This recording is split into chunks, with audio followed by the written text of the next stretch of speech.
Street Committee meeting to order. Just could you take roll, please? Yep, Carter, Here. Gaelic, Here. Hampshire. Here.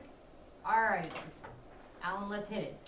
All right, so the first thing, we're gonna switch this up for Brian's schedule, as we discussed. We'll hit impact fees first. I believe this time we're trying to do 148604, 05, and 06, which will leave us one more session for 07, 08, and 12. Okay. And I'll go ahead and turn it over to Brian. Thank you. Tonight we continue our journey through Pickerington's impact fees. So section 148604 talks about the procedures, and it really, it's pretty straightforward. But as we start to go through that, one of the big questions I had, and I think then you'll have, is who's really going to do the calculations of the impact fee? When you take a look at Pickerington's, actually there's an inconsistency in here, but if in subsection A it says the building department representative will notify the applicant that the building department representative must calculate the applicable impact fee at the time of the application.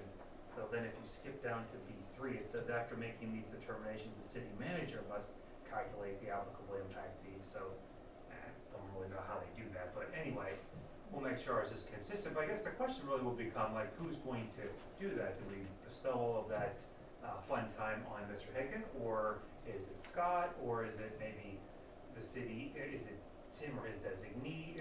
So I think that's one of the threshold things we'll have to look at. I mean, who's going to really be in charge of this program as a big umbrella threshold issue?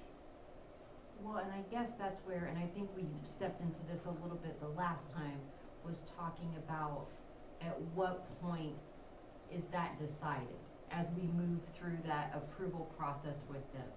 Like,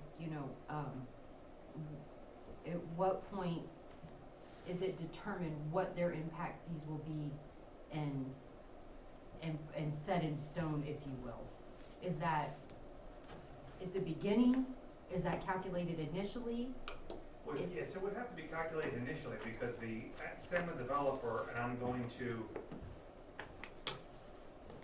I submit basically my build, just straight up, I submit my application for a building permit. At the time I submit that application for a building permit, I'm going to have, there's going to have to be an impact fee calculation done. Now, there is a provision, as we'll go through, that, and I don't really think it's necessary, but there's like a non-binding impact fee estimate that Pickerington allows. So just standard, because remember, you won't issue a building permit without the application, without the impact fee analysis done and agreement that's all taken care of. So it's going to be at the very beginning of that process.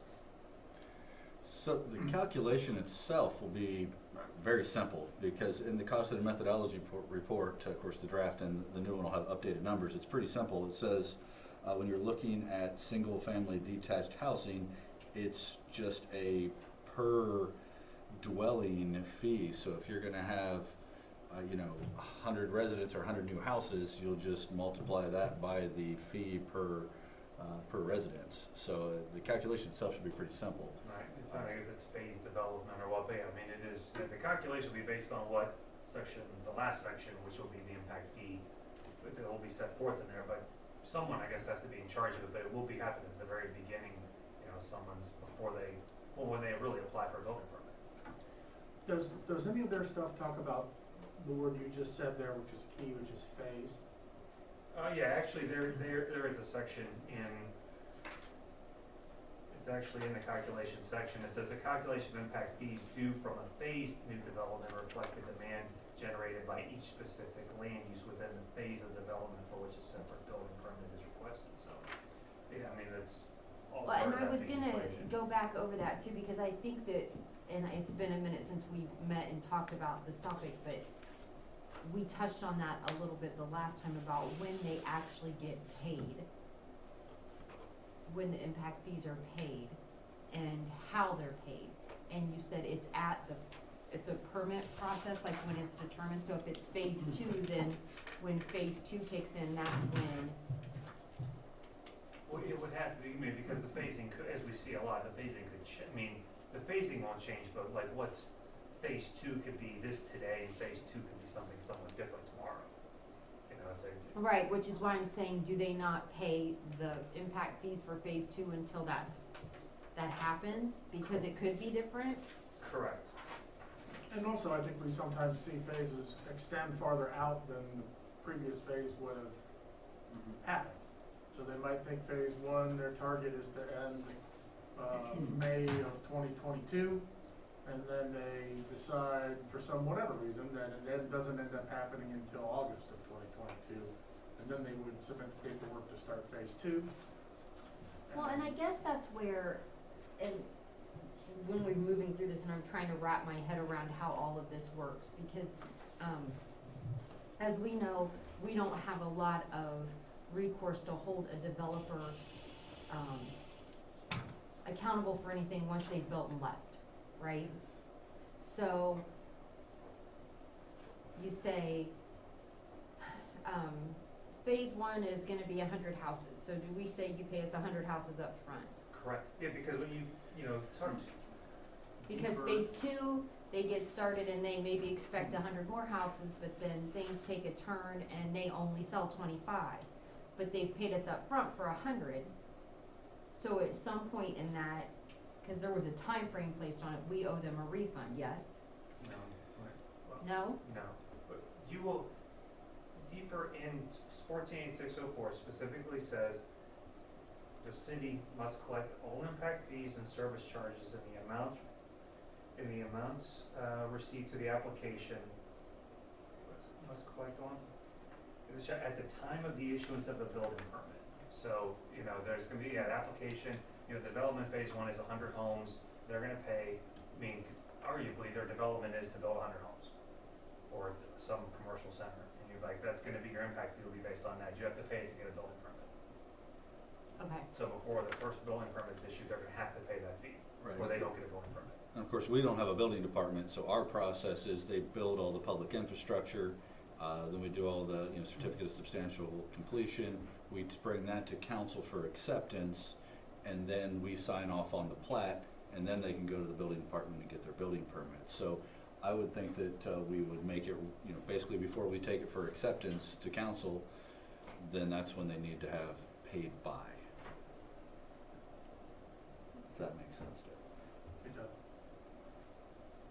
Unless, I would say the only exception to that would be, would you wait until after council approves the acceptance, but before they apply to the county?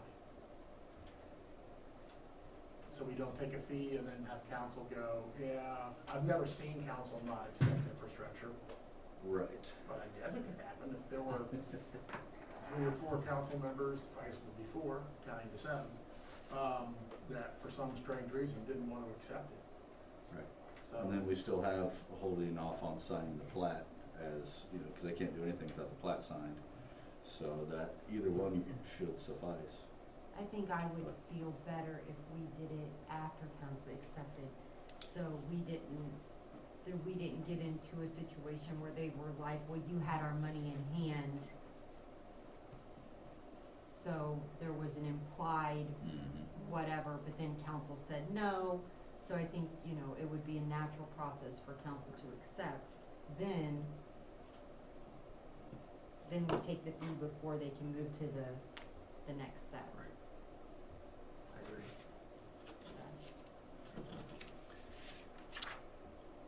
And then as for who that is, Tim, I don't know if you have a take, but since we don't have a building department, I had envisioned at least the planning and zoning department helping out with some of that, and I don't think Scott's has a problem with that, but No, a lot of it, he would probably agree with the city administrator or his designee. I know Scott prefers that language typically. as do I. The city administrator or his designee, and then that would give you the ability to say it could be Scott or Alan or whatever. Yeah, and we can figure that out. I have a funny feeling the formal letter acknowledging the acceptance and Would that be- should be under my signature. Yes, The calculations, the comments and all that would be the designates. okay. Does that sound right to you, Ryan? Yeah.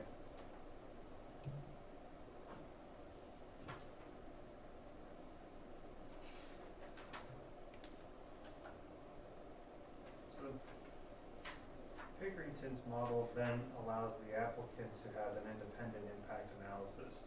Basically, if they believe the impact fee calculation or an error or violates some federal or state right, they're allowed to conduct their own fee impact analysis. And then submit that to the city, and then basically, then the way Pickerington's is outlined, in 30 days after that's submitted, then basically, in this case, their city manager then makes a decision as to which one's the one that they're gonna have to pay. Well, that's kind of stupid.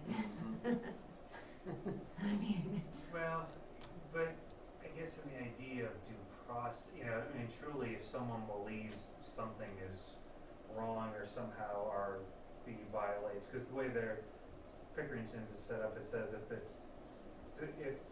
applicant believes the impact fee calculations are an error or would violate the right that is protected by the state or federal constitution, the applicant may conduct an impact fee analysis. So you give them a little process along the way, so they're not seeing you in court right off the bat.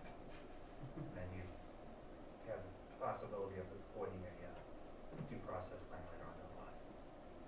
Because at the end of the day, even with theirs, it just literally says within 30 days after getting the impact, the independent analysis, basically the city manager provides written notice whether that analysis is accepted or rejected. well, that's what, the part that makes me kind of chuckle is, Well, I mean, what could happen? Their impact analysis could be correct and show us that the errors in our ways. Or it could be wrong. I mean, it's one of those two. One of the two. But you give them the opportunity to be able to do that, which it's good. They should have that opportunity.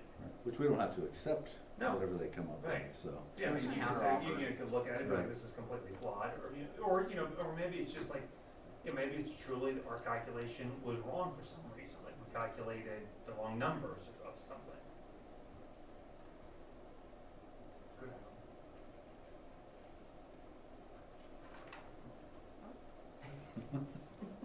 So like I said, then, Pickerington's then has this non-binding impact fee estimates. I don't know why they do that. I guess that's a question whether or not you guys really want to have that. It's basically like an applicant requests this estimate for a particular development by filing a request on a form, and it's non-binding. So when I was looking at that, one of the things that struck me was, in this process, by the time we're talking about this, it's already been through planning and zoning. It's already been through numerous steps before it even gets to where they have to pay the fees. And if they wanted a non-binding one, would it not make more sense in the development phase of the planning to ask for that? Well, that's probably when they would. This just allows it to happen. I thought this let it happen deeper into the process in Pickerington. It actually doesn't say. It just says. And I guess I only thought that because of where it appears in the well, document. that's how that would strike me, is because of where it appears, but If you know what I'm saying, Right. that it doesn't appear someplace else at the beginning where you're telling them you have the right to ask for an estimate. And we go, well, how many homes is it gonna be? Right.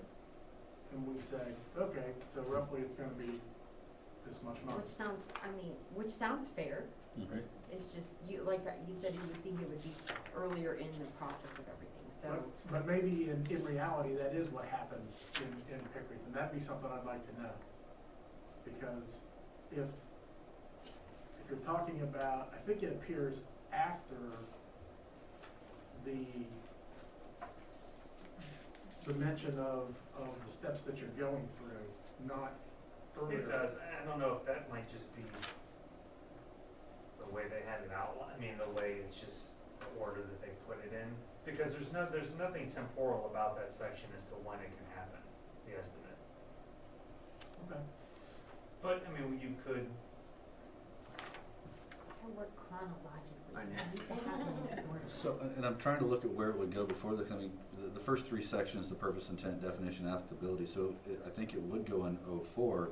We could just, put it as C instead of D and just switch those two around, so give them the fee estimate first, and then if they don't like that, then they can go for the independent impact analysis. Does that make sense to just switch those? 'Cause I don't know we'd put it any earlier than that. Timeline wise, it makes sense. you could switch it to B actually, so it's truly reads Before the calculation? but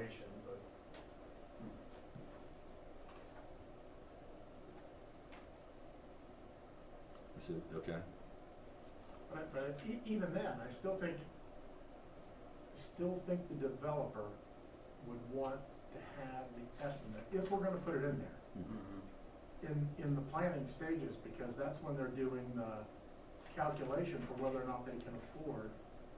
Now, in reality, I think they probably pass it through, but let's say their price point is this, and they know that for the land they're gonna buy, this is the kind of house they can build, that's what they're bringing us, based on our design standards, and then out of the blue, they get hit and say, wow, that really cuts into my margin if the impact fee is $800 a house.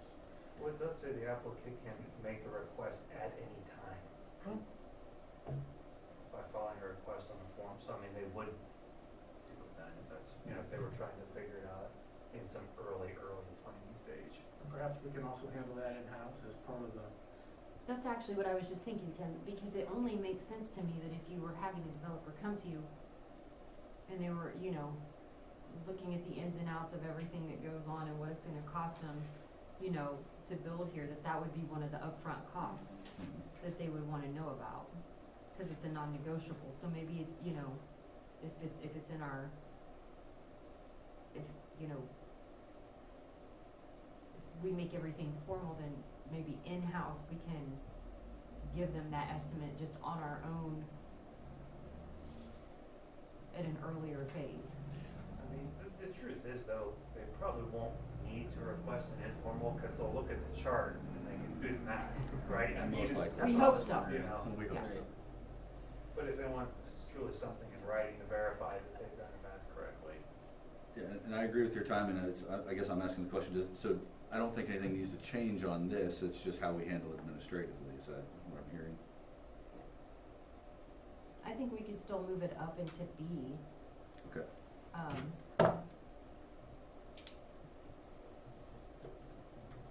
But then also, you know, couple that with our own in-house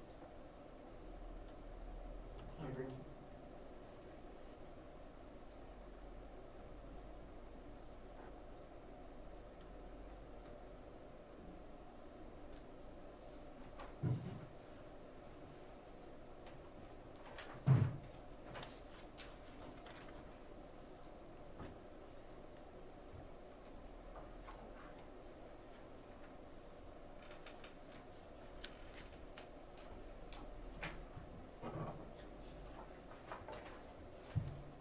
Well, the next section of there, it basically is reimbursements and credits, and the way this is outlined is it's the process for reimbursements and the process for credits, and they sort of track the same process for both either reimbursements or credits. You know, in this, this section, like for eligibility for the reimbursements, basically it doesn't bind, at that point, council at any time, says council may enter in a development agreement with an applicant which provides for the reimbursement of impact fees in exchange for the dedication of construction of public facilities made necessary by the proposed new development. So, this adds yet another layer to the process, because you have an application for the impact fee itself, we make a determination on what the fee is, then if for some reason there was gonna be an exchange for, dedication or construction of those facilities, then you have to enter into a separate development agreement with the developer then for the reimbursements under this part of this provision. do we know if the goal of that was roads? It talks about roads, it talks about land, basically I think it's something that's outside of the traffic study that they wouldn't have to do, but we could say, oh, well, or they could say, well, this will impact us, we wanna do it, almost like using it like a TIF, where they construct it and then we pay them, instead of us doing the work, they do the work. But I think it would have to be outside of, any turn lanes or anything like that was required by the impact study.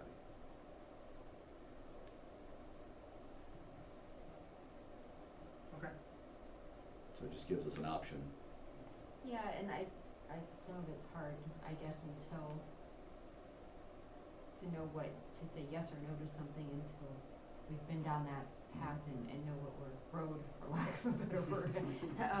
Right, and the way, like I said, the way that's worded, there's no, you know, it's it completely would be council's discretion as to whether or not they entered into a development agreement with a certain developer.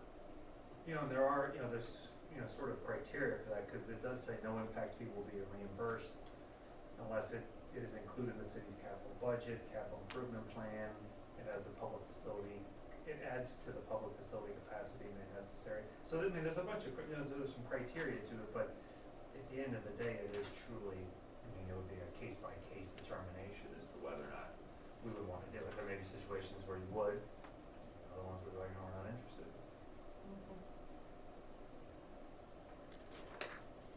But again, that agreement, all, cause then the additional provisions, it does say, you know, that in order to be eligible, the applicant must receive approval from city council pursuant to the provisions of the chapter prior to issuing the building permit. So the approval from council would be the approval to enter into the agreement that will allow the reimbursement. So again, nothing's, I mean, they're not gonna get a building permit until the impact fee's been determined, until a reimbursement's been agreed to. I guess in my own mind's eye, I would see that happening at the same time the acquisition was approved, or the infrastructure was approved. I would see that they would have already been having the discussion with the city, and they said, at the same, almost at the same council meeting, yep, we're taking the infrastructure. And since the next step is to get the plat anyway, if you follow that timeline, almost at that same meeting, not necessarily, but perhaps, there's already been discussions in the works where they say, and by the way, we're requesting that instead of council taking impact fees on this, we're gonna put a roundabout in. Is that? No, you'd be paying the impact fee and then reimbursing them the Oh, impact okay. fee. Thank you. I thought it was a credit or almost. Or right now, just reimbursement, credits a little further down. Okay, Yeah, so it would truly be a reimbursement. but it still would have to happen before the plat. Would it? I would think that if they came back, they paid it, and then later they came back and said, hey, we wanna get some of that back, but we wanna build this, that could probably happen in just about any time. I mean, it would have to go through council, obviously, but I don't know that there's a specific time, at least for a reimbursement. For a credit, I think it'd be different, but. I thought that Brian just stated that there was a time, the agreement would have to take place before, Before building permits issued. so that's roughly the same time as the plat, right?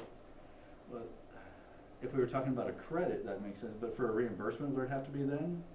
Cause if they just go ahead and pay it, I mean, I'm trying to imagine a situation where it wouldn't be a credit, we would have things worked out early in the process where they would say, we wanna build this, so we're only gonna pay this much in impact fees and we're gonna build this instead.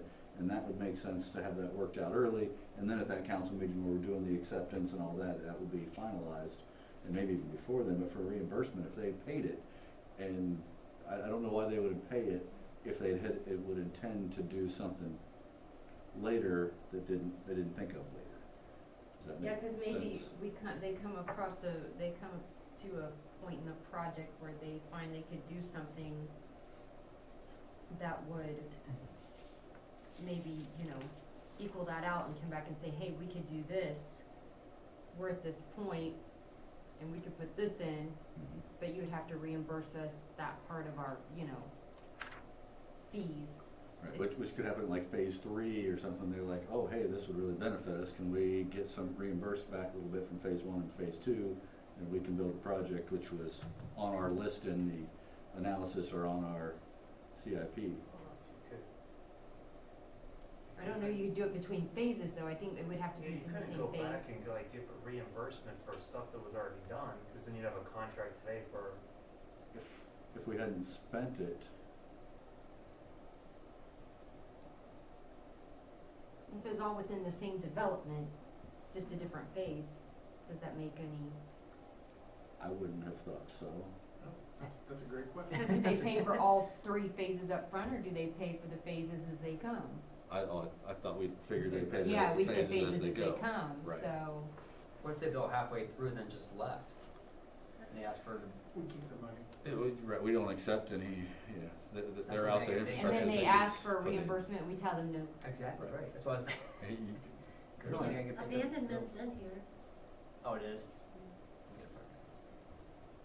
This has been in use for several years now in Pickerington, right? So they've probably worked through all their, Actually, from what I understand, Pickerington hasn't had a lot of opportunity to use it because they were pretty built out already, right? I'm not 100% sure on that. I think that's kind of what Scott had kind of said is that, you know, but they hadn't had a lot of, they didn't really have a lot of feedback to give us on the process of it because by the time they put this in place, they haven't had a lot happen since then. Interesting. If I, And many moons ago conversations. when we collect the impact fees, I'm pretty sure it states, it's gotta go into a specific account. It Right. just doesn't go into the bottom line. So that money's still gonna be sitting there until we dedicate it for a specific project, which should be included on our, either in our cost and methodology report or our CIP, which will also be vetted through council that we need, here's where we wanna use those impact fees. So a lot of times phases will happen. Phase 1 will be year 1, phase 2, year 2, phase 3, year 3, and we wouldn't have the collateral or the money to build that yet. So if that's what I'm saying, if they came in at phase 3 2 years later, we'd still have that money sitting there and they'd say, hey, well, we'll build it if you give us some of that back. That's how I had envisioned the reimbursements being used. we're also gonna get known for having these. I mean, immediately when this comes, there's gonna be a big article in one paper that's gonna, people are gonna know it, I would Mhm. think. Before they would even ask the question, they'd know it exists. Yeah, I'm sure but- the BIA probably BIA, I'm standing there right now talking about it. Yeah. They do, they've contacted me and asked me to speak to them with Alan, to which I said yes. Although we're pretty early in this process, I've kind of been going like this. Like, hold Right. on a second, yeah, we're working through it. It would be good to hear from the BIA what they think about Pickeringtons, because maybe there are some things in there that they don't like, but actually are, you could improve one. Because they say we've gone through, not necessarily like Okay. what are the impact fees, but how, procedurally, how does it play out? Is there something that could be better or different? Or is there somebody who does this already that would be a little more of a mirror image of our city, because we're not really comparable to Pickerington. It's not like if you literally go to the, online codes and you type in impact fees and try and find something, you're not finding much, right? No. There's not, yeah, My son said that There's a- I thought they were further south in Ohio, but he actually says they're up in northeast Ohio, that a couple smaller towns that really do this. But I don't know why he was studying that, so. I know when we were looking at this, this has been, oh my gosh, was it last year or before that maybe? It's all a blur. But we were looking, we've looked around and we were looking at different things because I think we did it as we were moving into the comprehensive plan study is when this discussion first started to come up. And trying to find areas that, were similar to us, that put something like this in place. Because we find that, for me anyhow, a lot of the reasons I would vote no on something is because of need for infrastructure improvement. So that's when that really came up, and I know that Scott is very familiar with Pickerington and some of their processes, so. But it would be interesting to hear what they have to say about it, BIA, just to see, like you said, with the process as part of it, or, Yeah, now, do you like the idea or not? yeah, duh, Yeah. Pretty sure I know the answer. Yeah. right, not interested, yeah. So far, that relationship's been fairly cordial, it's just that they've been like, let us know, I told them, look, we're having to wait for the map before the calculations can become confirmed, why don't we just kind of take a breath, and so, with that said, their next question became, how about just the methodology concept? So, by that time, though, the map was finished, so I Right. kind of said, you wanna wait until we can send this off and have it chugged through and come back and give you a presentation, I guess, for how the map marries up with this stuff, and they were like, yep, let us know when you might be free, so. Depending on how long that takes, we may end up talking to them sooner, but.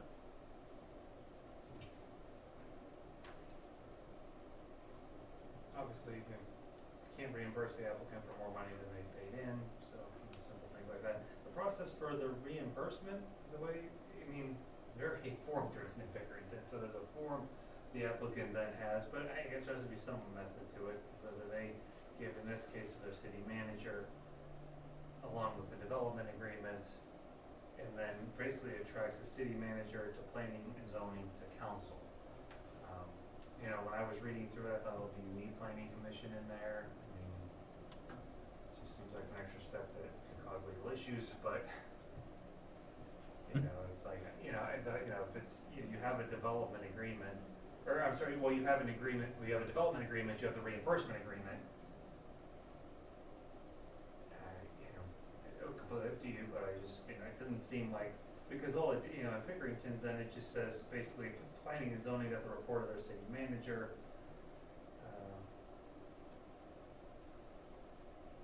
And then they recommend a city council to accept or reject or accept with conditions, you know, and that goes on then to council, and then council obviously has the final say on whether or not the final decision, you know, on the reimbursement. I'm all for eliminating steps I agree. if possible. So if we can take a third party out of it that we don't need in there, I think that that's better. I mean, it still comes to council, so it's not like you're leaving an arbitrary decision of one person without any, you know, second look, so why does there have to be a third? Right, it didn't seem like, I guess I haven't, like, sat through a reimbursement request hearing, if you will, but I mean, I can't imagine what planning and zoning commission really is going to look at.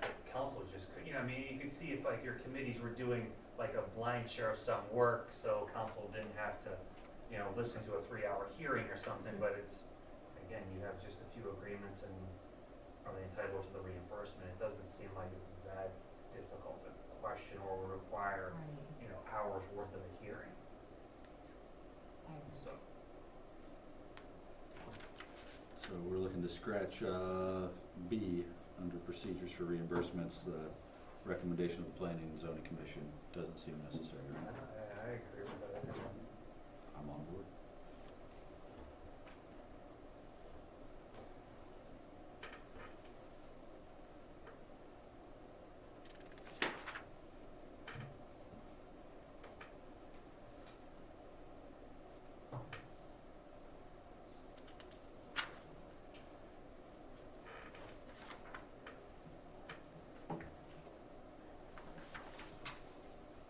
This is another thinking about like things that don't seem to be numbered or ordered properly, because I'm not passing judgment on theirs, but so they have this calculation of the value of land, then after that is the development agreement requirements, which is far removed from the page where that says they have to have it, which is back on, under the reimbursement, so it has reimbursements of credits, then they have the eligibility. And so it talks about the city council may enter into a development agreement, and then literally 3 pages later, they have the development agreement requirements. I thought, not that that's, What page are you on now? you know, again, I hate to say. Somewhere here. Right.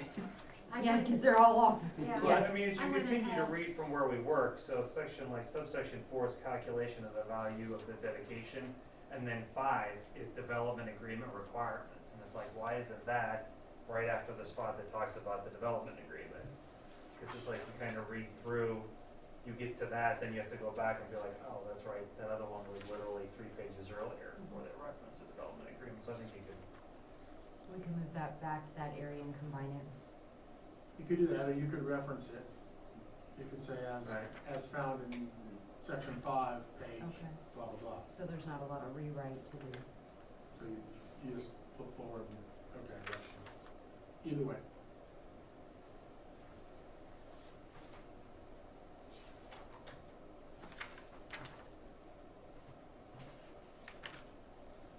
whatever makes sense, I'm more for, you know, I like the Simple. natural flow of things, so, to make sense.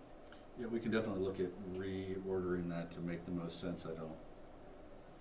I haven't looked at it in depth enough from that perspective to give any commentary on it, but I think between Brian and I, we've come up with a way that makes sense, by the time we're ready to put it all together.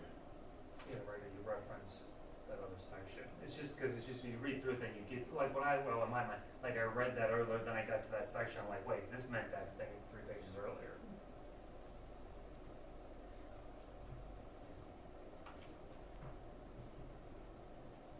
Yeah, but you read it like an attorney and none of us do.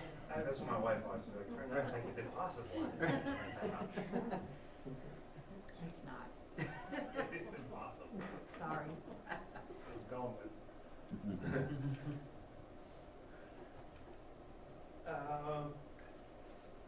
Transfer to SLAB, I mean, it's pretty straightforward there, you know, reimbursements, we made only the original applicants or the legal successors, you know, simple things. You know, then it goes basically through eligible credits.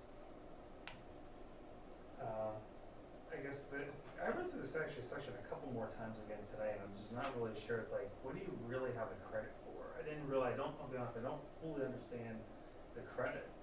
Applicant may be given a credit against an impact fee upon demonstration that after the date of the ordinance, a public facility was dedicated or constructed by the applicant.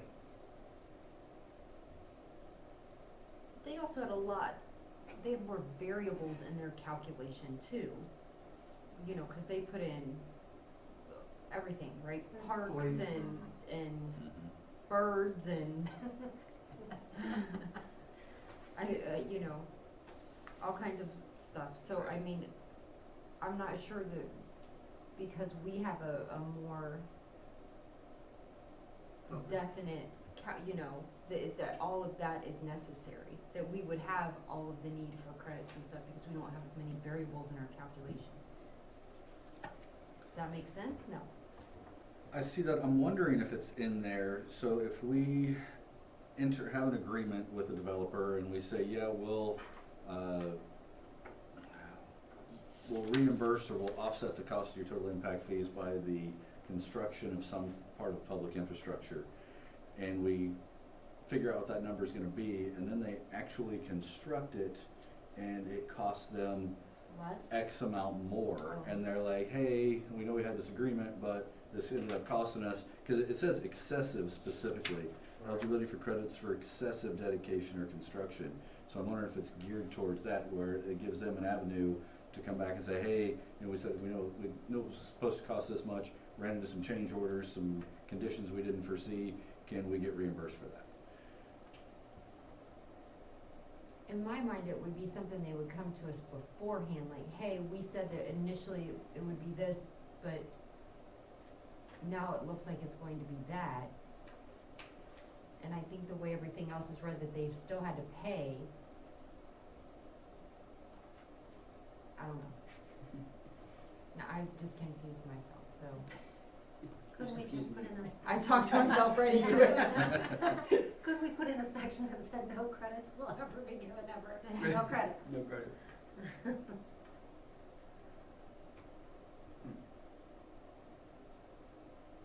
you could just cut out the credit section. Yeah, that's nice.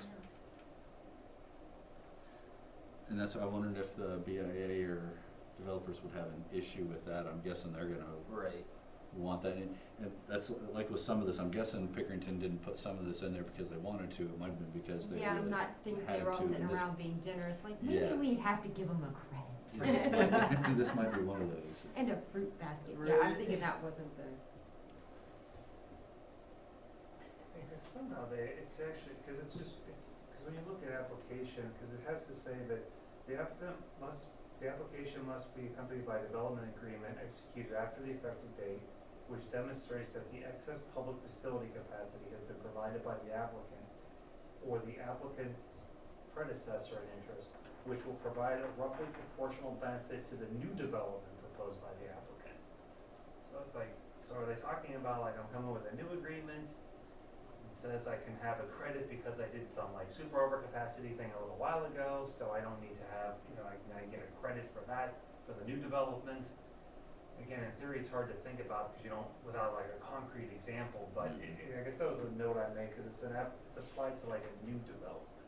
It should It be feels able like they're talking in circles, and if Ryan doesn't understand these circles, then, I read this like 3 times again this afternoon. and then, so I'm, they're definitely not circles to me, they're like squiggles.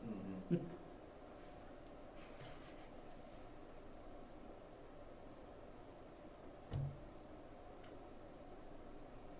Wanna see if we can find out what the impetus of that was? The I would like, rationale. that would be interesting, I would like to know what the thought process behind that was, or if they've come up against a certain, or some kind of a situation that has required it. Something had to happen, it just didn't come out of nowhere. Right. Or in their research, they found an example from another whatever when they were doing it. Like that one might be the case, I don't know. Yeah, because it's hard to understand how you would have an excess, how with one development I would have an excess dedication or construction that I now come to another development and say I want credit for the excess that we did before. How about a pool? Well, They agreed to put in a pool within the subdivision. It was, they estimated that it was gonna be $2 million for the pool, but after they got done, it was $3 million, and they wanna put a new development across the street. And they said, hey, that pool cost us $3 million to build that we gave you. Can we get some credits? I'm just shooting, I'm just totally Yeah. Yeah, spitballing. Seems plausible. Well, what about something like COVID causing, labor to be more or something like that? I don't know. Are they just talking about the actual item, or are they talking about any costs associated with?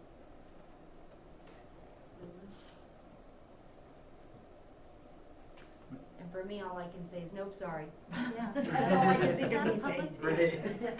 Nope, No, just for that? no, I mean, I Too see bad for you.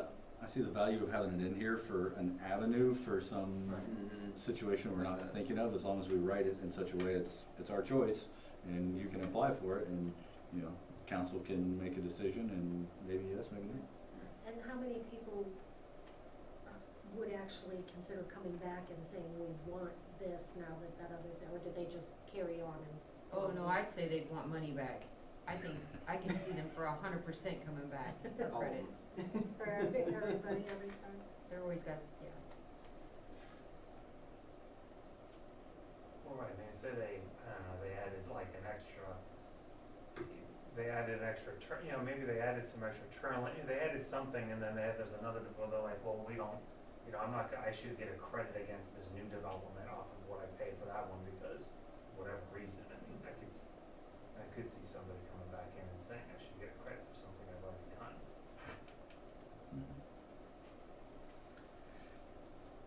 I think I agree with Alan, that I don't know that it's terrible to have in there. I would like to know why it's in there in the first place, and if they've actually instituted it. Yeah, like if they had an example, but if, like you said, if it was written in a way that it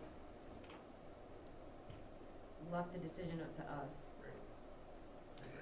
Well, and my only question with that, or concern with that, it talks about the applications made to the city manager, and the city manager makes the decision, and then it says appeals for the decision can be made to council.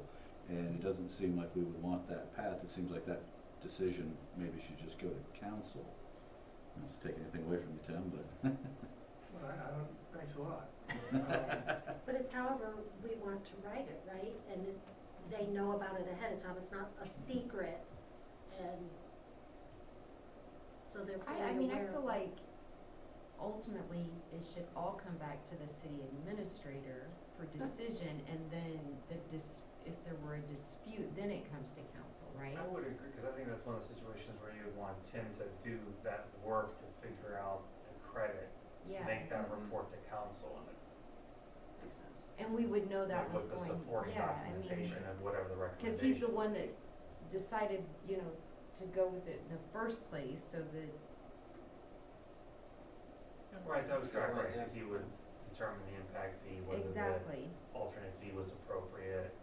So if they came back for a credit, he would have been the one that did, you know, Right. he would have that information, so I would feel like it would come back to him, and then if there were to be a dispute or whatever, in which, you know, the city administrator always keeps council informed anyhow about crazy stuff going on, so.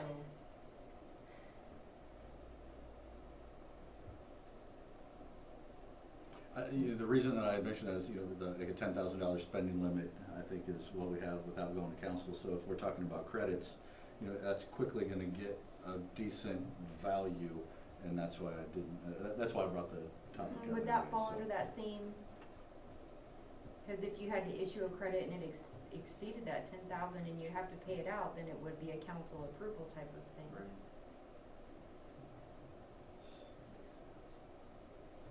So would it come in the form of a resolution anyways, but Would. I think it would. At which point council would approve it or disapprove it anyway.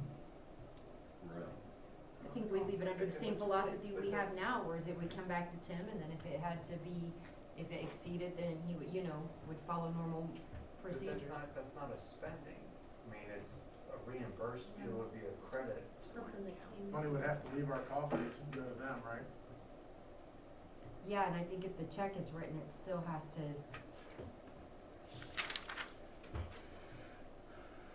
Unless it really is a credit, meaning, And, okay, meaning there is no check written. right, that it's Yeah. for, like a It's barter of unti- services or something, right? Or I'm building another housing development.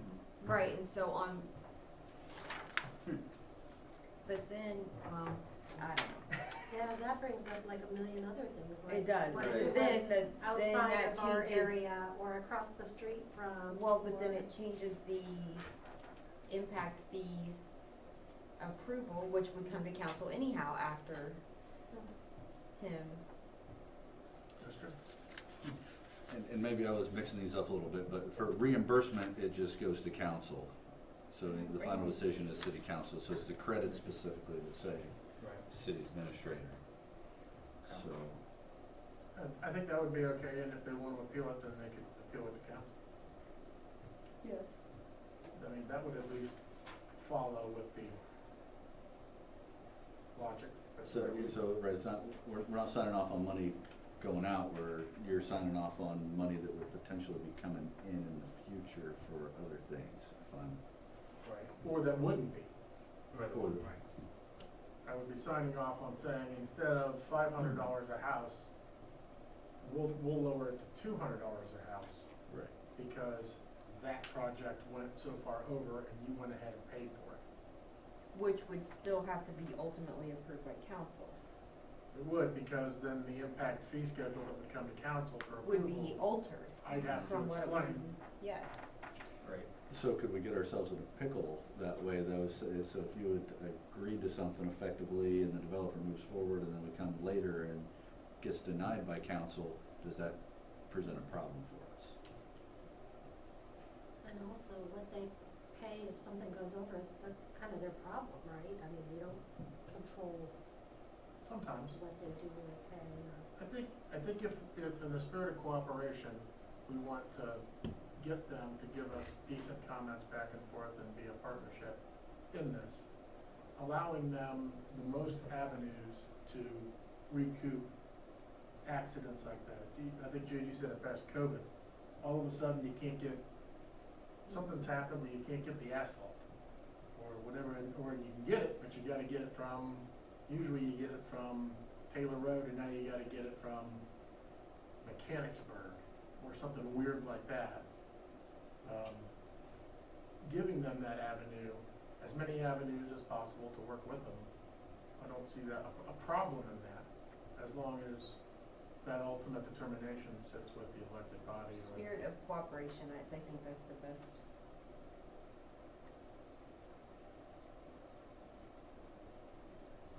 Way to go with it.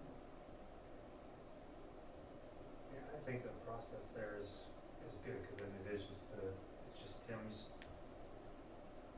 you know, his realm to figure out should a credit be given, and, you know, then it'll be going forward, and then you just cause, if they don't like that, they can appeal to city council. I wonder if credits happen between phases, That's my guess, yeah. Probably. you know? We said we would put in this thing in this bridge in phase one and blast it, the darn thing cost this much amount of money, now we're coming in for phase two. What about giving us a little bit of credit on the backside for how much the bridge costs? That's probably a better example than my new development across the street. Or swimming pool model. Right, man, the bridge to the entrance And feature. swimming pools on the brain. Okay.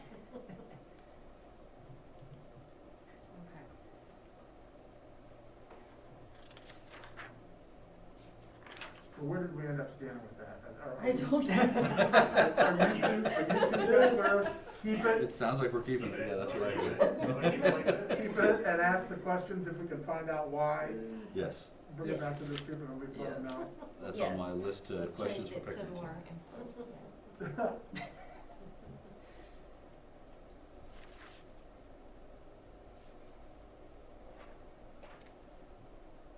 And the last section of that is truly the collection. So it'll be basically, the city will collect all impact fees, service charges, and the amounts set forth, you know, the time of issues of the building permit, unless the applicant is not subject to the payment of an impact fee, or the applicant has filed an appeal, and I love this language in here. The applicant has filed an appeal and has filed a bond or other surety in the amount of the impact fee. I like that language. RC, I like that language. You know, it's, well, because truly, I mean, and that's really usually how it works. I mean, if you were, you know, to lose a court case, you know, and, you know, you were,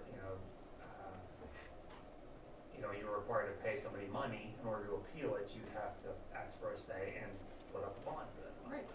So, I mean, in order to do that, you shouldn't just be able to say, no, I don't wanna pay that impact, or whatever, the reimbursement, or the impact, whatever it is, and you just appeal it, and you should have to put up a bond. Agreed.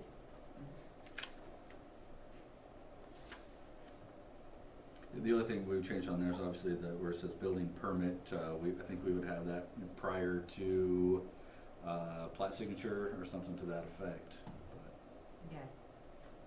just something that makes sense with our timing at the end, but otherwise, it makes sense to me.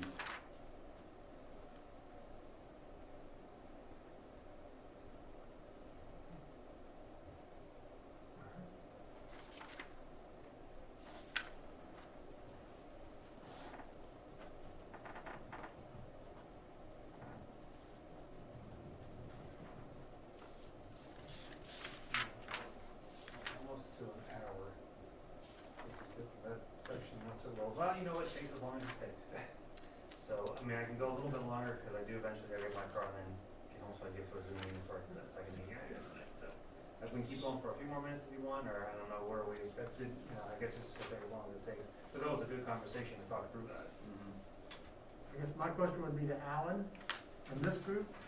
I realize this is impact fee stuff, but you wanna talk a little bit about the street program? Yeah, there's a couple other items to talk about. There are. Well, and Alan and I had spoke prior to make sure that we got our next meeting scheduled before, everybody left tonight, so we could try to make sure we were. So I have a question about this committee. Do the committees get reworked every year at the beginning of the year? So essentially, none of us could be on this committee again here in a couple weeks, right? And it would be a whole new group with question marks above their heads? Potentially, yes. Okay. It would be my job to, probably my job and the chair's job, to talk to the new chair and provide a level of continuity. I don't necessarily see that happening, or perhaps not everybody, maybe maybe you're like Adam on streets, I want utilities. But ultimately, that would be whoever is elected president's choice, president tends to assign those. Yeah. What day were you looking at for the next? Well, we can't do the 7th because we already started at 5 for that. So, I mean, chicken. And ideally, so the good news, if you wanna call it that, is there is a large span between the 7th and the end of the year with no meeting. There is, There so, will, someplace in there, I'm sorry, Madam Chair, there is someplace in there will be a development committee meeting. So, I know. so next week, of course, we don't have council again next week. That's an option. I'm planning not to be in the 30th or the 1st. I'm planning to take those 2 days off, but the rest of the week I would be available, or the 14th is the week after our next council meeting, it will be Monday, and that could potentially work for me as well. I can't do the 30th either, so, and I think we're probably the most important two people here. Absolutely. Everything but the 14th works for me. Literally. Depending on what Shawnee Hills, I may have to, I might have a meeting that night too. It's the off Monday for our council Yeah. meeting nights. So I have to. What about,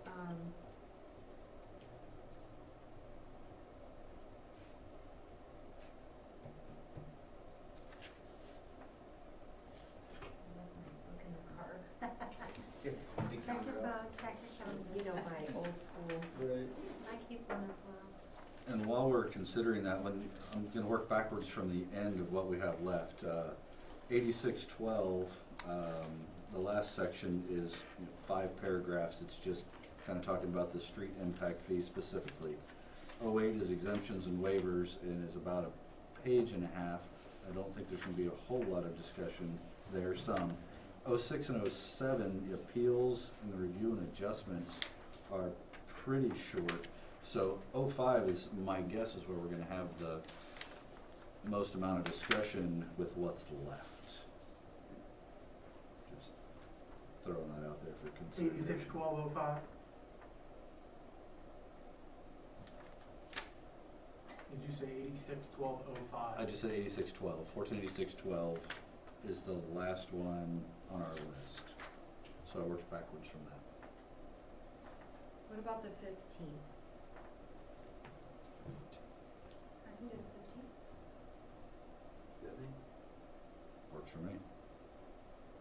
What do you look like on the 15th, Brian? It's a Tuesday. I'm supposed to be in Greenfield that night, but I got a feeling I'm not gonna be in Greenfield that night. Greenville? Greenfield, Oh. north of Highland County. I don't think I'm gonna be down there for that. So I could do the 15th.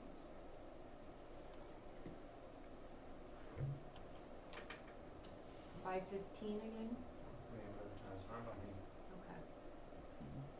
So let's do December 15th, 5:15. And really, it's like Alan suggested, you probably, I don't know if there'll be anything else on me, but we could get through the rest of this that night. I think that that's probably our best bet, is to really try to knock the rest of this out that night. Sounds good to me. And maybe, you could give us a recap of some of the changes we've made. Like, Okay.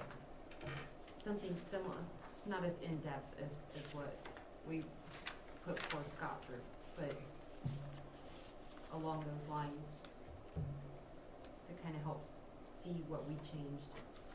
Okay, yeah, I've been making notes and crossing stuff out and reordering things in my copy, as well as making some other notes. I've only got 2 questions listed right now for Pickerington.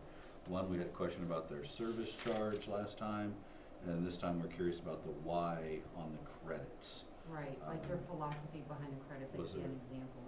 Is there anything that I missed in questions for the, I'm gonna wait to contact them till we have all the questions, that way I'm not bugging them and calling them every couple weeks, but.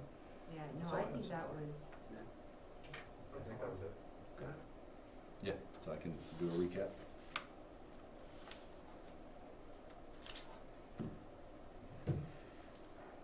Okay, so I think we're done with the actual review for tonight then, is that? Done with this, we're back on the 15th. all right, Alright, awesome. Thanks, thank Brian. you, Brian. you, Brian. Thank you, I appreciate you accommodating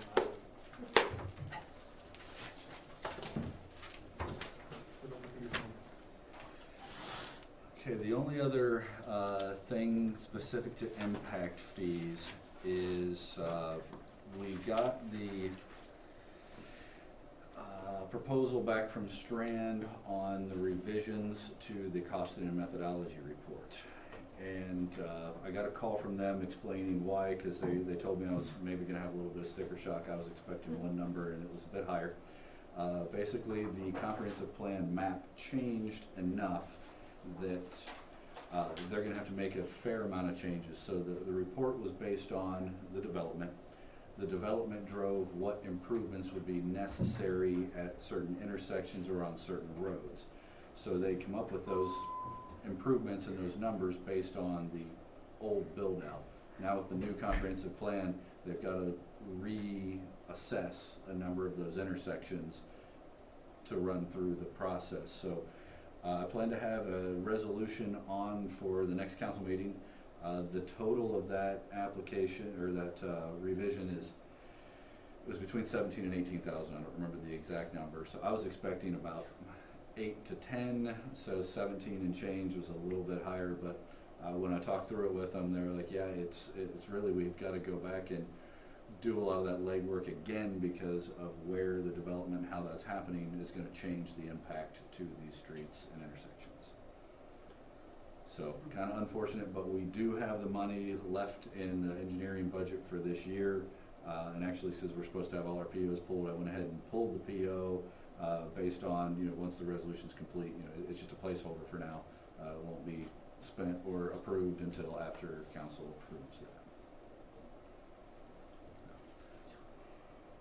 Unfortunate, but we, of course, move forward based off the information that we thought we had to be Yeah. correct or complete. Yeah, and I think that when you bring that, I mean, the majority of us between the two committees all understand the mechanics of what's going on, so I think that there will be an understanding as to why that's the situation, so. Hardly, we should be okay. All right. To the 2021 Streets Program then. Yes. I gave a handout here. Unfortunately, I have been having major computer issues where tasks that should take about 30 seconds take over 5 minutes, just because the folders, my connectivity to the P drive. So I've been working with Keytel extensively over the past few days to try and get that resolved. So instead of having my cost analysis for each of the streets that we're proposing for the 21 Streets Program, I did a quick Word document here that gives the intended plan for each one. Now this could obviously change a little bit based on the costs that we see once I can plug these numbers, these plans into the spreadsheets and get feedback on it. But I did at least wanted to run through the rationale, because I've broken it up into base bid, alternate bids, and streets that were considered. I've given a previous handout, and I don't think I brought that with me, maybe I did, where we talked about the potential roads, which I'd given, which were Clark State Road, Town Street, Vine Street, Graham Road, Cleveland Road, Columbia Road, the Summit Ridge Heights subdivision, Havens Corners Road, Summit Road, and then added to that over from discussions afterwards were McIntosh Road and Refugee Road. So working backwards on the list, the considered but omitted, Cleveland Road was one that I was looking to omit from 2021. Just push it out one more year. The rationale there is a lot of the roads that are on the list are gonna get a lot worse in that year. And Cleveland Road, while it needs done, I don't think the cost difference is gonna be much in that year, because it's kind of already bad. We know what we need to do, but it's not going to deteriorate much. So these other ones I think are going to deteriorate more and cost more to make the repairs. So that's why it makes sense to me to push that one another year. Are you sure it's not gonna deteriorate more? 'Cause the sides are falling off there. It probably will, but not as much as I think the other ones will. Like Columbia Road's a great example. I was really hoping we were going to have the money to do that one this year, because we could have got it before really any surface repairs needed to be made. Now we're starting to see a lot of potholes come up, and we're making surface repairs. Over this winter, it's going to get even more. If that one has to wait another year, I'm going to have to probably start getting into base repairs and having to do a lot more cost in that. So that was Cleveland. Havens Corners Road and Summit Road. We'd like to re-chip seal those, but we did just restripe those this year. So I think we can wait a couple, 3 years to do another chip seal. They seem to be holding up well, and I'd hate to just stripe it and then chip seal it and then stripe it again. It would They seem- do seem to be holding up pretty well. I mean, Havens Corners is great, yeah. but it was so bad, and that's a good tactic, to let them get so bad that when you just do a little bit, that seems people think amazing. it's great. That was Mill Street. Exact opposite of what. I think that was the philosophy the city worked on for a really long time, Yeah. which is why we're where we are. Not the most efficient, but I can see the effect. Havens Corners is great now.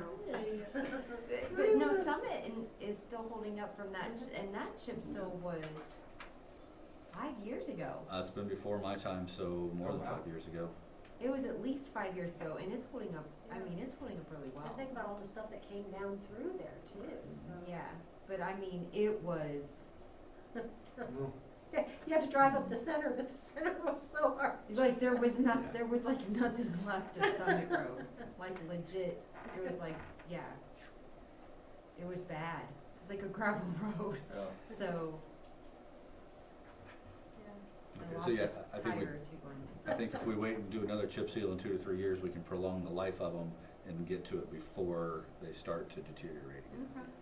And they, so, like Havens Corners became a much busier route for people when some of those detours were going on up there. People didn't know it was there, and now they still use it. What's with that? You know, that's been my complaint for years of the artery roads from one big interstate to the next, Yeah. or state route to the Yeah. next, cause we're just There's a So, bunch over there. you know, even, Yeah. you know, Mr. Barstow talks about how he cuts over down Havens Corners to get to Gahanna. Same. So, yeah, I mean, it's obvious when you're Yeah. down that way trying to turn Trying left to onto back out of your Taylor, driveway. onto Yeah. Havens Corners off Taylor. Sometimes 17 cars come down through there in the morning, and I'm thinking, there's maybe 17 houses down here. Where are all these cars? Cut through. Sorry, dude. Yeah. And then the last one that was on that, considered but omitted, Refugee Road. One thing to mention on Refugee Road, there's some developments going in Etna. There's a perspective development that's looking at the corner of Refugee and Mink. But some of that could get addressed by the development. Road widenings, road improvements, intersection improvements. So we're working with those developers in the county and the township, or at least will be, on what can be done there. So I think holding off on Refugee Road might be in our best interest until we know what's gonna happen. No, I agree. Okay. 100%.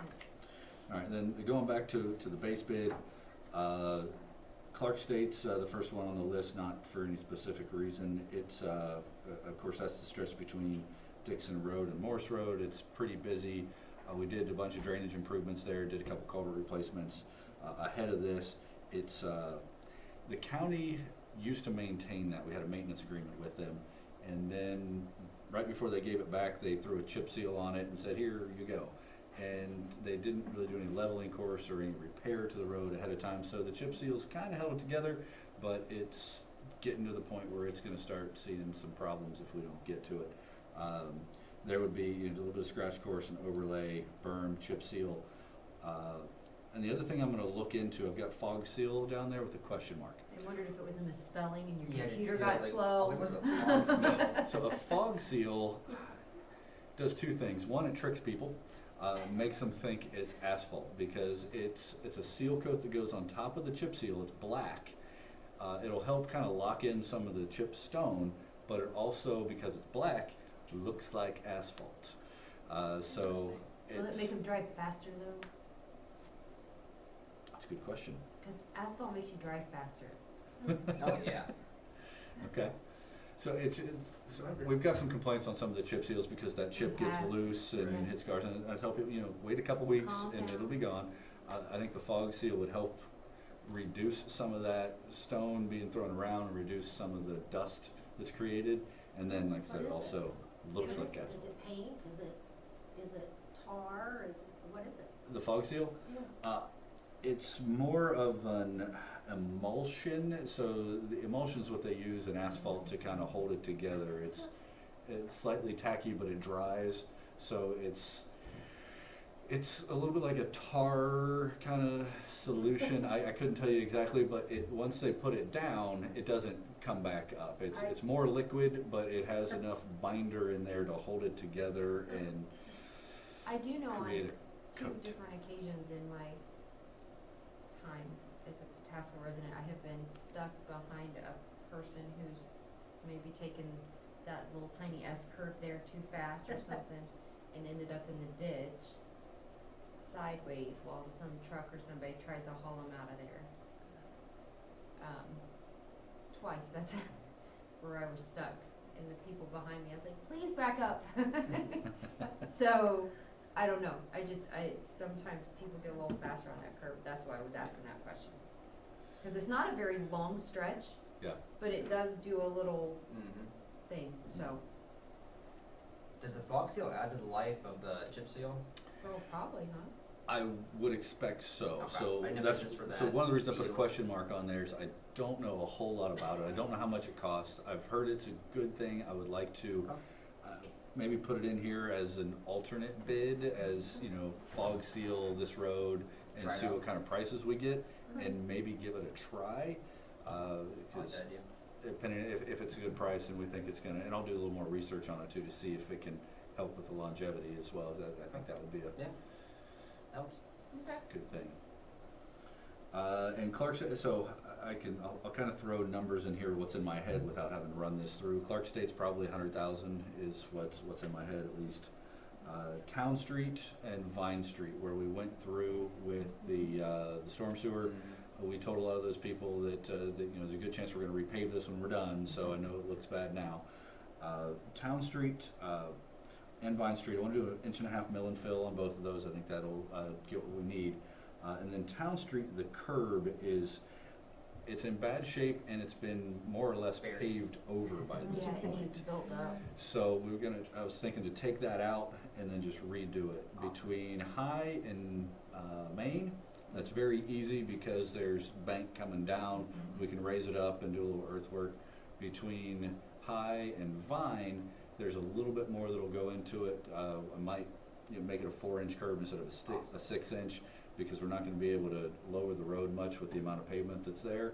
But a little bit of earthwork and a little bit of, I think we can make that look and work well. Nice, okay, very nice. I'm excited for that one. I get asked every day. I know, that's what I was thinking, I was like, another year of being asked about. Right. Every one of my neighbors. Okay. Yeah. I feel like- Specifically on Vine Street, a couple things. One, I'd like to extend that storm sewer in the future to the north.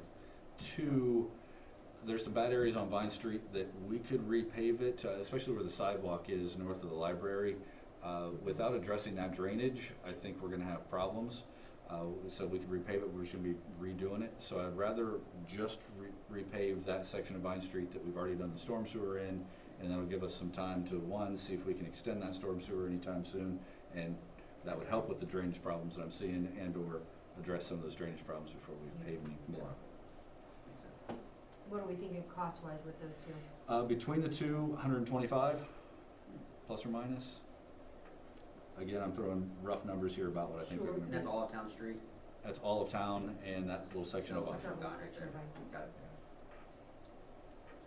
I'm gonna skip down, I'm gonna skip Columbia Road for a second. Summit Ridge Heights, that one, it's in pretty bad shape. There's a lot of places where the roadway is actually kind of settled and it's pushed the berm up. Part of that's because the drainage in that subdivision, it's one of the old ones with no curb and gutter.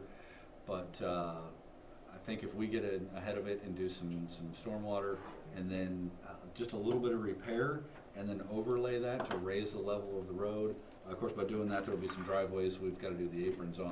But if we can raise the level of the road and bring the earth up to it, we can get it to positive drainage and get those roads taken care of with just doing like a 2-inch overlay in there. And I think we can do a pretty good job. And I've got a number of complaints back there, and it's not in good shape. Yeah, it's bad shape, okay. All right, and then jumping back up to Columbia Road, this one's a little more intricate. We included that in 2020 as an alternate bid, and we did 2 alternates out of it. And so this one, it may kick some of it back down to the alternate bids because of the price. There's 2 sections, north of Broad Street, south of Broad Street, and then the 3rd section is part of the south of Broad Street, between Broad and the tracks. That's all residential. Want to do a mill and fill there, no chip seal. South of it, do some repair and then a chip seal on top of that. The alternates total this year, I think we're 350 or 400,000 for all of Columbia Road. So we may consider trying to put south of Broad Street or north of Broad Street, one of them in the base bid and the other one in an alternate bid, depending on what these come back as, because I'm guessing that's going to be 350, 400,000 for all of that, and so we can see where those come in at and go from there. Does that include the curve all the way up to, Mink? Yes. So, yeah, the way I've got that built in the base bid right now, and Summit Ridge Heights I'm estimated at 150,000, and Columbia Road's at 350,000, so we're already over our 650 budget by that, so that's why some of that might need to kick down into an alternate bid. One other thing before I jump into the alternate bids for consideration is, of course, street department, we put the 850,000 back as part of the supplemental into the base, or into our general fund, our name of the word I'm looking for, our carryover balance. And of course, that was factored into the budget moving forward for the next 5 years. However, there's probably going to be, I'm estimating, another 100,000 in savings this year of unencumbered or funds that are encumbered, but we pulled the PO for more than what was necessary, and we're closing some of those out. So I'm estimating another 100,000 of savings this year, plus or minus. We'll know more, of course, at the end of the year, but want to put that in our minds at least to consider for throwing into the streets program next year, something to think about. And on that note, all the money that everybody cut back in the departments and streets being the largest of that, we're holding that back into next year as well, correct? Yeah. To- So, when the initial cost savings were done, and there was a pulling back of a lot of those things, I would say that we also realized that we did see late some of the tax stuff bump. And so we have, it's not the full amount that we talked about originally as that carryover. Alan, you want to chime in on that? Yes, so from my perspective, we had done the supplemental prior to finalizing the budget. So the money, my understanding is the money that the street department saved and gave back in that supplemental showed in our carryover balance. So when we did the 5-year CIP, that was factored into that. So it's just showing in our carryover balances where that went to, and we built assuming that was in there. But we're still sitting on that. I'm sorry, I misunderstood the question. And my question was just as a safety measure, because I am concerned about what goes into next year. That the city is still sitting on that, kind of holding back in case those funds are necessary should we come up on shortfalls in the next fiscal year. I would say that that's correct, although what you would probably see in that instance is the exact same exercise we went through this year. Okay. Where we may, within that individual fiscal year, have to scale stuff that hasn't been done yet. Okay. So, and maybe I'm not understanding what you're saying, but the way I'm understanding it is, so that 850,000 just went back to our carryover balance, and we're not, like that 850,000, you're not gonna see that sitting in the carryover balance. What you'll see is that the carryover balance that we held was closer to that 35%. So I think that range is usually the 25 to 35. Past couple of years we've been hovering around 30. I think this year we're closer to that 35. So there's a little bit more reserve in there, but you won't see that 850,000 specifically. Well, and I guess, and that was just my question, and that was more not just specific to streets, but kind of an overall across the board, because I am still concerned about, you know, the effects that COVID will have on our tax base, income tax in the next fiscal year, that we're all, you know, not just factoring that back into spend, but we're still kind of holding some of that back. I think when the budget was, well, I know when the budget was developed, we looked at maintaining the carryovers and a healthy carryover in the 5-year projection. Okay.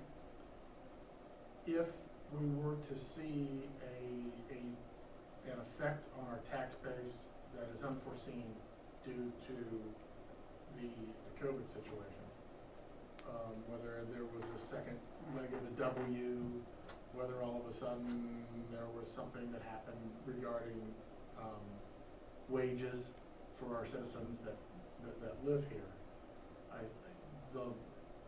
we would go into another process by which we would. Now, that if you think of it, ostensibly, the carryover balance is like a rainy day fund. Right. Although a rainy day fund can only be used for like one thing. Right. Or, you know, so it's there for a reason, it's there for emergencies. And so, yeah, the budget has been built out to 5 years, looking at those Okay. with that in mind. And I wanna say our carryover is between 1 and 1.25 million in the streets department. for Right, each- it's pretty substantial, so, okay. I'm sorry, and I didn't mean to get off track with that, I That's just all right. was It's something important that, because that's been on my mind, No. so. Okay, so then looking at the alternate bids, as this is mapped out anyways, Graham Road, we would have some spot widening there. I think the one place where the tree was, where it's really narrow, that would need to be Yes. widened out. And then some base repair, put a leveling course, berm, and a single chip seal on that. I'm estimating that is to do all of Graham Road, 250,000 is guesstimation. And then McIntosh Road was mentioned by Mr. Barstow specifically, so I've included that as a potential alternate bid. If we did, what we would do there would be a leveling course, and I'm imagining a chip seal as well, potentially for fog seal there if we wanted to do it. Also,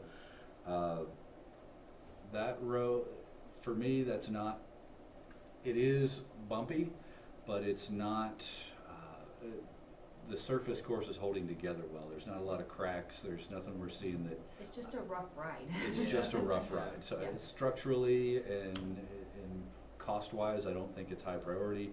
If it is from a political standpoint because it's a rough ride, then we can certainly look at that. Right. No, it's low on but it was something that I wanted to bring up because it has been something that's, you know, been brought to his attention, Okay. and I would also say that it is a primary way in the park. And it's a Oh, yeah, primary way yeah. in the park, and it is the only, and like I said, the only concern I have on it, and when you like you said, you level something out and people tend to go faster, Mm-hmm. but when people do go pretty fast down that road and you have kids walking and biking to their practices, little kids. It's a straight road, it's like perfectly straight. It is, and so, you know, you see them bumping around, and you just wonder if, oh God, you know, they go off the edge just too much and pop them. I mean, it's a little nerve-wracking to watch. Yeah. So, I always hate when I see cars coming up and kids along that roadway. So, There's not a lot of berm. Mhm.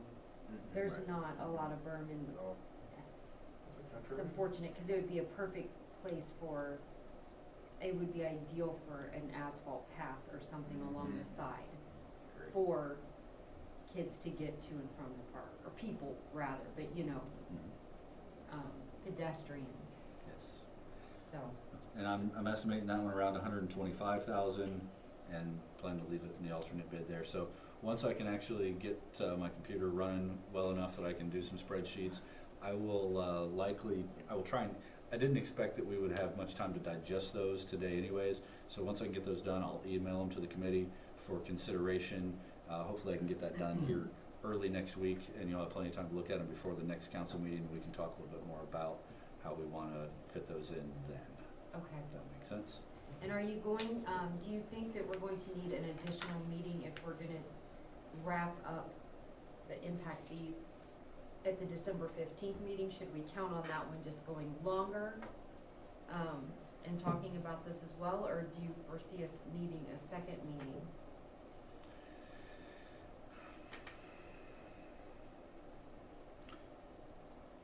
I don't foresee going with a resolution for design on the streets program until the first of the year. So we don't, okay, So I think we'll be fine, if we can hash it all out at the next one, I can have it ready at the beginning of the year for that resolution.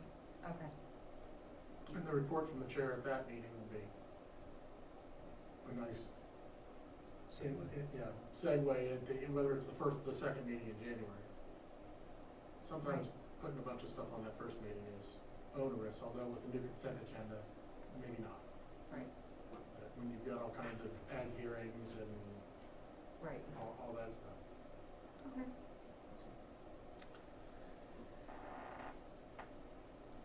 I'm wondering, now that I just said all that, we did go ahead, because trying to pull POs and we haven't awarded anything for design to an engineering firm, I went ahead and pulled a PO as a placeholder. Last 2 years, well, the whole time I've been here, it's been between 30 and 35,000 to do that design. I pulled a PO for 40,000. We'll be looking, as we discussed, for the potential to just, instead of going out for proposals on that one, Hall hasn't done any work for the streets committee or for the streets department this year, and they've done a good job when they've done this. I think it was 3 years ago was the last time they've done it.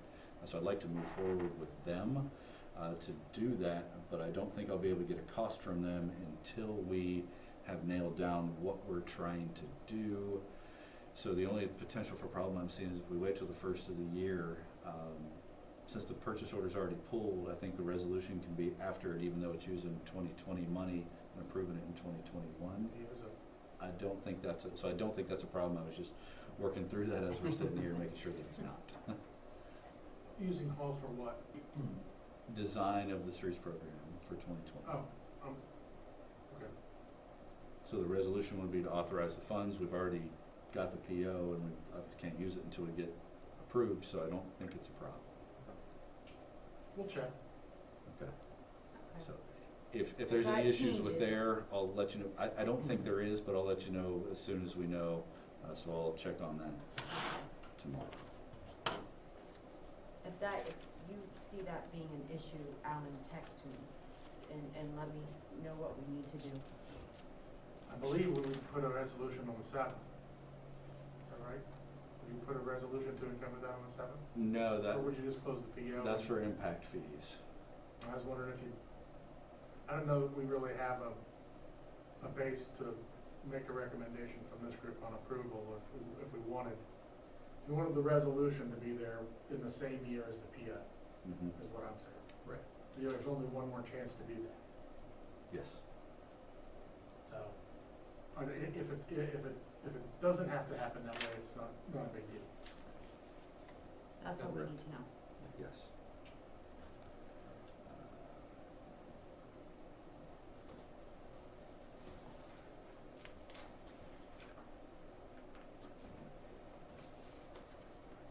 Okay. I will check with Jamie on that tomorrow. I think he'll know the answer to that and let you know if there's any issues, but I do not foresee, I wouldn't think there would be. Back to tonight, sorry, I lost my page here. Make sure I got that written down. I think that's all I have for the streets program, unless there was any Alan, I do have questions. one question. Yeah. With all these wide loads coming down Main Street and wherever they go to Facebook and Google, are we seeing any like negative effects on our streets from all these? I don't know how much these things weigh, but I know I've noticed more and more living home. There's like 5-6 a week. They're pretty heavy, but they usually have larger trailers.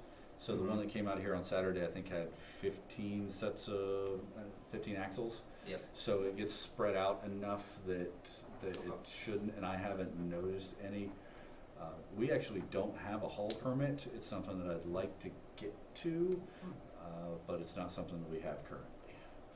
But usually they coordinate with us, and you know, Right. MP Dory raised the signals with this one they went through, and so they are coordinating. I just don't have any specific permit or recourse specifically for something. Gotcha. Somebody had a good video of that one on Facebook. They said so low too, like going over the railroad track. I'm like, how are they not hitting that? Like, it's crazy. Like, How they're far big. did they drive that kind of like weird tractor thing like that? All the way to. All the way from where they started to where they got? This guy come off 70 up 310. I mean, Wow.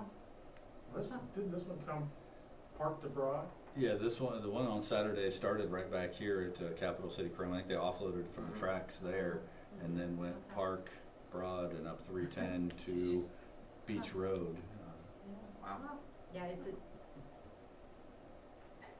we're gonna see more and more of that. Right.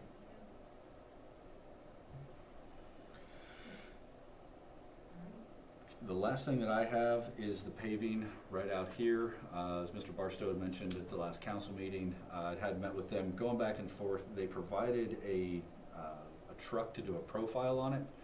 It was outside of the ODOT standards in several areas. Did tell them I'm about 80% that it's gonna need just repaved completely, but told them if they can find a company that can take corrective action that corrects it and leaves us enough asphalt in the surface course, we would consider it. So I'm waiting from them on that. One of the questions that they asked is, and they understand they messed up and they've got to correct it. They did ask, because of the time of the year, with the temperatures that we have, paving is not ideal now. So they asked if there was a potential that we allow them to performance bond that and leave it how it is over the winter and then pave it in the spring. I think that's not a bad concession to make. If they give us the performance bond, they're on the hook for it. And we would get a better job Right. if we waited till better temperatures to do it. I agree, I would be concerned about doing it at this time of the year and then having it not hold up or, you know what I mean? So no, I would agree. I think it's not necessarily something that's dangerous, so, Yeah, no, I agree. Don't do it wrong again. right. I mean, that's Precisely. defeats the whole Right. purpose. Okay, so I should have more information on that by the next council meeting, but if that's the route we go, we'll put out public notice, letting people know, hey, we know it's not done and it's rough, but to do it right, we'll get it done in the spring. Nope, I agree. I think that is everything that I had specifically. Do you guys have anything else? That's it. I would say thank you, due to my own negligence tonight, Jess was not even gonna be here, and I thank her for her clerk duties, so. Thanks, Jess. No Thanks. How's Kathy doing? Has anybody heard? Yeah, I talked to her. She's up and moving around and everything like that. So she plans to be back after Thanksgiving, as of right now. So as long as I do need to get a checkup of some sort, I think tomorrow, that she goes in and gets everything checked out, make sure everything is where it should be, I guess. Or Well, not, that's I certainly guess. what And then, yeah, so hopefully she'll be back next week. All right, I will entertain a motion to adjourn. I'll make a motion to adjourn. I'll second that. Carter, Yes. Gaelic, Yes. Hampshire. Yes. Adjourned. Hopefully it worked. So you like dog stories from a